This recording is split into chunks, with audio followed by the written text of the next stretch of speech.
83 নম্বর আয়াত আমি অর্থ শুনিয়েছি। এই আয়াতের কথা শুনতে রাজি আছেন তো? থেকে কারা কারা রাজি? কেউ উঠবেন না তো?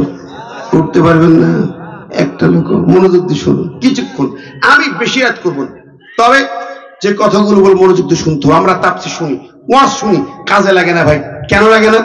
আমরা শিক্ষা নিয়ে বাড়ি যেতে পারি না, বাস্তব শিক্ষা নিয়ে বাড়ি যেতে পারি না। আমরা বাস্তব শিক্ষা কোরআন থেকে নিতে চাই। আল্লাহ আমাদেরকে হেফাজত করবেন, আমিন। জোরে বলে আমিন। এই আয়াত আল্লাহ বলছেন, ওয়াইজা সামিউ মা উনজিলা ইলার রাসূল, যখন তারা শোনে রাসূলের পরে যা নাজিল করা হয়েছে, তারা আয়ুনাহুম, তুমি দেখবে তাদের চোখ থেকে তাফিযু মিনাদ দামি, ঝরঝর করে পানি গড়িয়ে পড়ে, মিম্মা আরাফ মিনাল হক, সত্যের পরিচয় পেয়ে, ইয়াকুলুনা, তারা বলতে থাকে, রব্বানা আমান্না, হে রব আমরা যা শুনলাম, প্রথম কথা আমান্না, বিশ্বাস করলাম, মেনে নিলাম, আর দ্বিতীয় কথা হলো ফাকতুবনা মা'আশ শাহিদিন, আল্লাহ তোমার এই কোরআন প্রতিষ্ঠার সংগ্রামে যারা শহীদ হলো তাদের দলে আমাদের শামিল করে নাও। আমার ভাইরা, এই আয়াতটা যারা কোরআন শুনবেন তাদের শোনার পরে কি সিদ্ধান্ত নেবেন সেটা আল্লাহ এখানে বলেছেন। আমরা এই কথাটা শুনতে চাই, রাজি আছেন না? মন দিয়ে শুন, বহুবার শুনি, তাফসীর শোনার পরে কি শিক্ষা নিয়ে বাড়ি যাব সেটা আল্লাহ বলে দিয়েছেন, এটা আমরা শুনি না।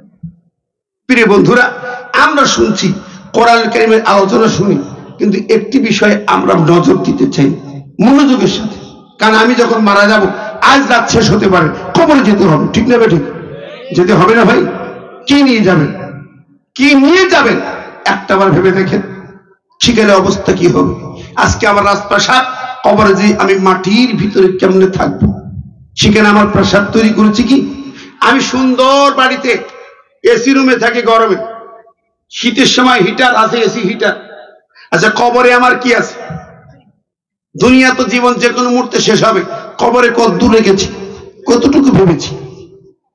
আমার দুনিয়ার এত সাজসজ্জা, গাড়ি, এত সুন্দর গাড়ি, কবরে কি রেখেছি? কবর তোমার আসল ঠিকানা, পৃথিবী আসল ঠিকানা নয়। সেই ঠিকানায় কি নিয়ে গেছি? সকাল হবে, ফজরের নামাজ অনেকে পড়বে না। আমরা শুনি, ওয়াজ শুনি, মনে রাখি না। মান তারাকা সালাতান মুতাআম্মিদান ফাকাদ কাফারা, যে ব্যক্তি ইচ্ছা করে নামাজ ছাড়লো সে কাফের হয়ে গেল। তাহলে হাদিস কি বলে? যে নামাজ পড়ে সে মুসলমান, যে পড়ে না সে কাফের। ঠিক না বেঠিক?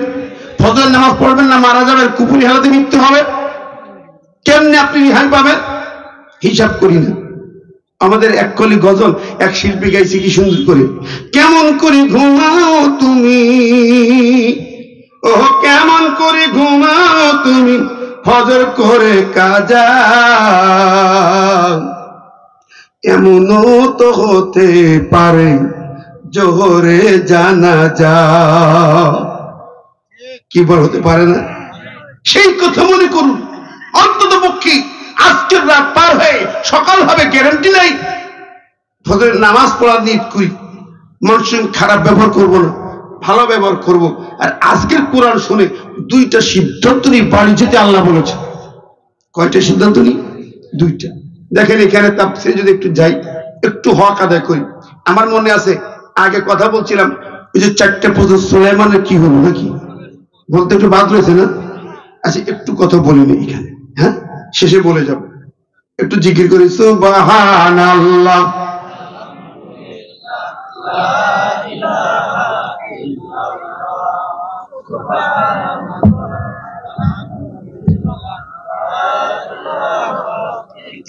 সুবহানাল্লাহ, লা ইলাহা ইল্লাল্লাহ মুহাম্মাদুর রাসূলুল্লাহ। আমার বন্ধুরা, আল্লাহ পাকের কোরআনুল কারীমের আয়াতে যে কথাগুলো আল্লাহ বলেছেন, আমরা এই সঞ্চয়টা যদি করতে পারি, আল্লাহ সুবহানাহু ওয়া তাআলা নবী তার কাছে একদিন সাহাবের প্রশ্ন করছে, ইয়া রাসূলুল্লাহ, ইয়া হাবিবাল্লাহ, আমরা আইয়ুল মালি নাত্তাখিযু, আমরা কোন ধরনের মাল সঞ্চয় করতে পারবো, জমা করতে পারবো? কারণ সোনা রূপার আয়াত বিধান জাকাত এবার নাজিল হওয়ার পরে ভয় পেয়ে গেল সাহাবীরা, প্রস্তুত করলেন। নবী একটু মুখ ঘুরিয়ে চলে গেলেন।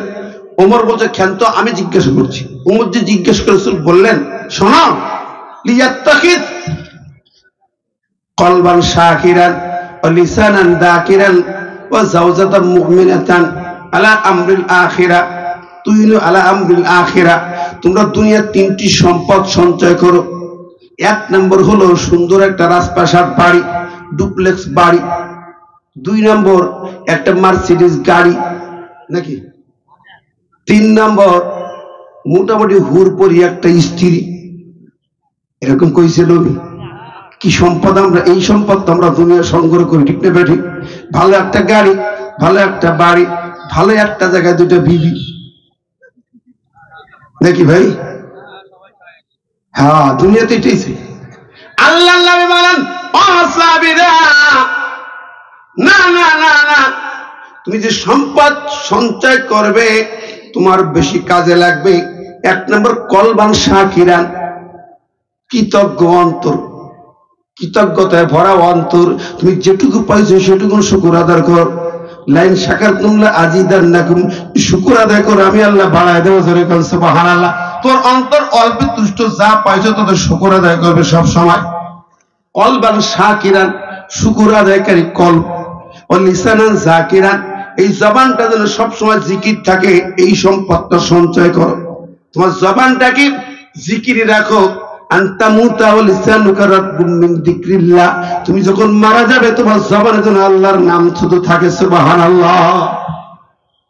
তিন নম্বর, ও যাওজাতাম মুমিনাতান তুইনু আলা আমরিল আখিরা, এমন একজন মুমিনা নারী তুমি বিয়ে করো, স্ত্রী বানাও, এমন একজন নেককার তাকওয়াবান নারী যে সব সময় তোমার আখিরাতের কাজে উৎসাহ দেবে, আখিরাতের কাজে সহযোগিতা করবে, যে দুনিয়ার কিছুই চাইবে না।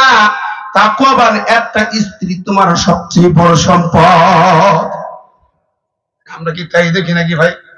কতক্ষণ রাসূল বললেন, তুনকাহুল মারআ লিমালিহা ওয়া লিজামালিহা ওয়া লিহাসাবিহা ওয়া লিদীনিহা ফাসবার বিজাতিদ দ্বীন তারিয়াত ইয়াদাকা। তোমরা সম্পদ থেকে বিয়ে করো, সৌন্দর্য থেকে বিয়ে করো, বংশ থেকে, বড় বড় বংশ থেকে বিয়ে করো না, তোমরা বড় দ্বীনদারি থেকে বিয়ে করো, তোমার জীবন সার্থক হয়ে যাবে। কি বলেন, ঠিক না? নবীর হাদিস এগুলা। আমার ভাইয়েরা, বন্ধুরা, এদিকে গেলে লম্বা হয়ে যাবে। আমি আসল সম্পদ হলো আমাদের কোরআন, ঠিক না বে ঠিক? এই সময় আল্লাহ বললেন এটা হুজ্জাতুন লাকা, আল কোরআন হুজ্জাতুন লাকা, নবীর কথা। আর আল্লাহ বলে কদ জাকুম বুরহানুম মির রাব্বিকুম, ও দুনিয়ার মানুষে তোমার সবচেয়ে বড় দলিল, বড় সম্পদ হলো কোরআন। জোরে বলেন সুবহানাল্লাহ। বড় সম্পদ, সবচেয়ে বড় সম্পদ এই কোরআন থেকে ধরো।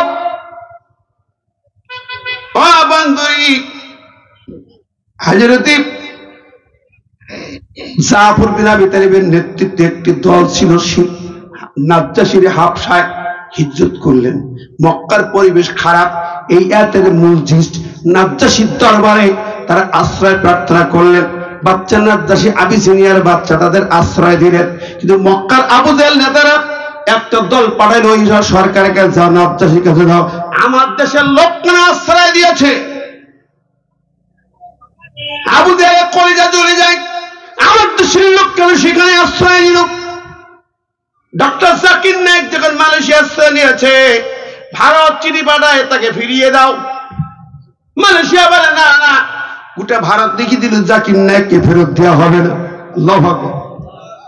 একটা দেশ এই পাশে মালয়েশিয়া, আর আরবের পাশে একটা দেশের নাম হলো কাতার। কাতার যত আলেমে দিনকে আশ্রয় দেয় ওদিকে, দেখলেন না কাতার ইয়ার অ্যাম্বুলেন্স পাশে পাঠিয়েছে। এই দেশের একজন বর্ষিয়ার নেত্রীর জন্য, চিকিৎসার জন্য ইয়ার অ্যাম্বুলেন্স পাঠাইছে কাতার। কাতার, এই দুইটা দেশ। আমার দেশে ডক্টর মিজানুর আজহারি আশ্রয়ের কোথায়? মালয়েশিয়া, ঠিক না ঠিক? জোরে বলেন। এখানে থাকতে দেওয়া হয়নি।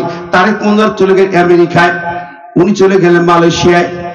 কাজী ইব্রাহিম, মুফতি কাজী ইব্রাহিম 23 সালে উনি কিছু কথা বলার কারণে তাকে গ্রেপ্তার করলো। অথচ উনি কেমন জিনিস, 36 দিনে হাফেজ, 36 দিন। 1 মাস 6 দিনে হাফেজে কোরআন। আমার জানার মধ্যে 1000 বছর ইতিহাসে এইরকম ব্যক্তি আর পাওয়া যায় নাই যে মাত্র 36 দিনে হাফেজে কোরআন।